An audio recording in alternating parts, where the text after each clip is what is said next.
Maharaja gold and diamonds, toll junction, Edappally, Palluruthy, Tripunithura, Kalady, Eramalloor, Aroor പള്ളി, Thuravoor, Thrissur. Fort കൊച്ചിയിൽ വയോധികയായ ഭാഗ്യക്കുറി വിൽപ്പനക്കാരെ ഇടിച്ചു വീഴ്ത്തിയ ബൈക്ക് യാത്രികർ പോലീസ് പിടിയിൽ. ഡെസ്മൻ, അലോക് എന്നിവരാണ് പിടിയിലായത്.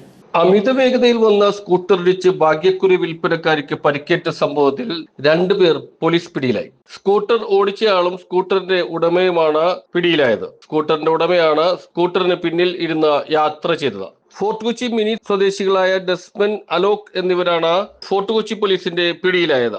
നോർത്ത് പറവൂർ പെരുവാനം മേനപ്പാടം വീട്ടിൽ വസന്ത ബാബുരാജ് എന്ന 63-കാരിക്കാണ് സ്കൂട്ടർ അപകടത്തിൽ പരിക്കേറ്റത്. ഞായറാഴ്ച വൈകിട്ട് 3:50 ഫോർട്ട് കൊച്ചി പോലീസ് സ്റ്റേഷന് സമീപമായിരുന്നു അപകടം. വസന്ത റോഡ് മുറിച്ച് കടക്കവേ അമിത വേഗതയിൽ വന്ന ഓല ഇലക്ട്രിക് സ്കൂട്ടറിൽ എത്തിയവർ ഇടിച്ചിട്ട് കടന്നു കളയുകയായിരുന്നു. സമീപത്തെ കച്ചവടക്കാർ സ്കൂട്ടറിന് പിന്നാലെ ചെന്നെങ്കിലും ഇവർ വേഗത്തിൽ കടന്നു കളഞ്ഞു. വസന്ത ഇപ്പോൾ എറണാകുളത്ത് ആശുപത്രിയിൽ ചികിത്സയിലാണ്. ഇവരുടെ കൈക്കും നെറ്റിക്കും ഗുരുതരമായ പരിക്കേറ്റിട്ടുണ്ട്. ഹെൽമറ്റ് പോലും വെക്കാതെയാണ് സ്കൂട്ടറിൽ സഞ്ചരിച്ചവർ സ്റ്റേഷന് മുന്നിലൂടെ അമിത വേഗതയിൽ എത്തിയത്. പോലീസ് നടപടികൾ തുടങ്ങി. News bureau, Fort Kochi. ജെസ്റ്റൽ opticals, opposite T B hospital, Karivelippady, Kochi.